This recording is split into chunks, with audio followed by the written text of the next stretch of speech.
Alright, welcome back. So, let's actually try to finish doing all of it together, putting it all together, and then go to something new. So right now, I'm just gonna mute the ground, and we'll just see what we have made so far. So, the computer AI, I just added a can move, and this is just for a little bit of debugging right here. Alright, so what do we do? Well, we got the main nav, and then we got the pathfinding node, and we had to mute a few things inside our component AI that were giving me some errors, and it was because of static casting. I'm gonna fix that later on, but for now, let's actually connect our main navigation. So if we're here, let's say over here, I would have written something like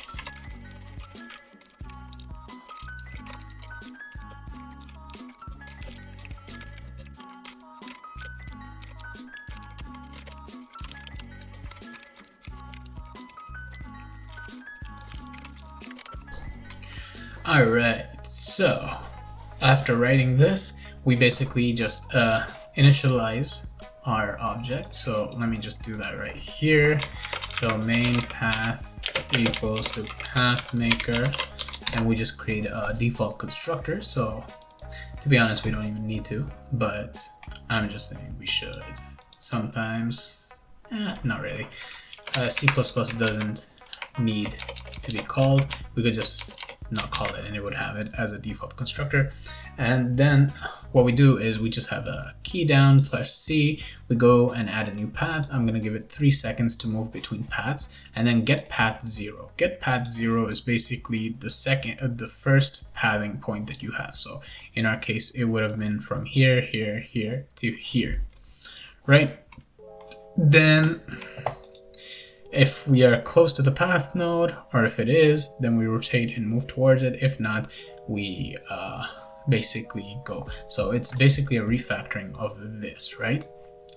All right. Now, right now, I'm not gonna put the is visible part yet. I would put that later. This is visible. So we're gonna do that later. But for now, I just wanna see it get logic, basically. So right now I'm in the world. The floor is invisible, but as you can see, we have a little problem. So I'm gonna have to debug this. But first,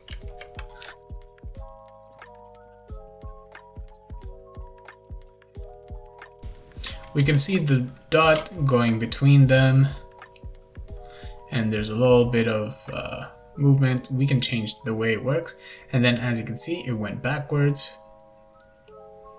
looks, and it goes back. Ooh.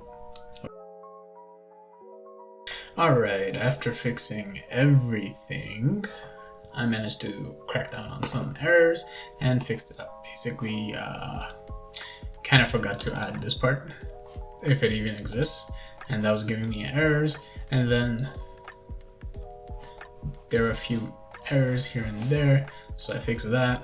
I added one more overload to this function, which takes both pointers and then gets the distance between it and returns it, whether it's true or false. And then we go through it, and after that we got everything cleaned up and everything simplified. Now this is just so it looks clean, but you could write that all in one line, and the code basically is the same. I didn't change anything, I just added a main path in front of it, so we don't have main functions inside our shooter AI.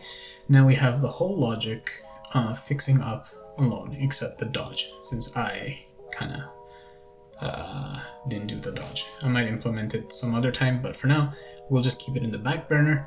And the dodge is basically if dodging is true, which we basically added right here. So if I were to just go in here, we could easily just add it by writing detection or detector dot dodge equals to true, and we say dodge distance about 10. So that's how far he'll dodge.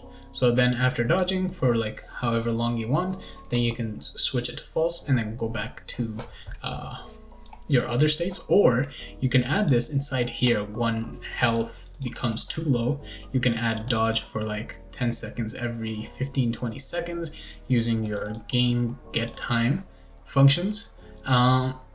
Since unfortunately there's no coroutines, or I didn't implement any coroutines or any threading, so we're gonna do with this. Of course we can easily add it into our thread, put it on pause for or await for a few seconds and then put it back in. Even with coroutines, co-await it. But right now, let's just keep it simple. We got the idle. Everything is almost the same. You could just read it. We just have an event to start checking. Now this event, I'm going to further pass it on upwards to an AI manager, which will give it to multiple enemies. We can have like 2 points here, 3 points here, blah blah blah, and then we can start the event, which is our game, or it being added. Then we can give it a specific path, and then we can do everything else. And this is the basic structure of the AI. The patrolling or idling state will stay exactly how it was, nothing changed, and yeah. So with this, we cleaned up the whole function, we structured it and refactored it, and now next we're going to add an AI manager or sound, depending on whatever I can get through first. But until then, I guess that would be all. I will see you guys next time. Alright, goodbye.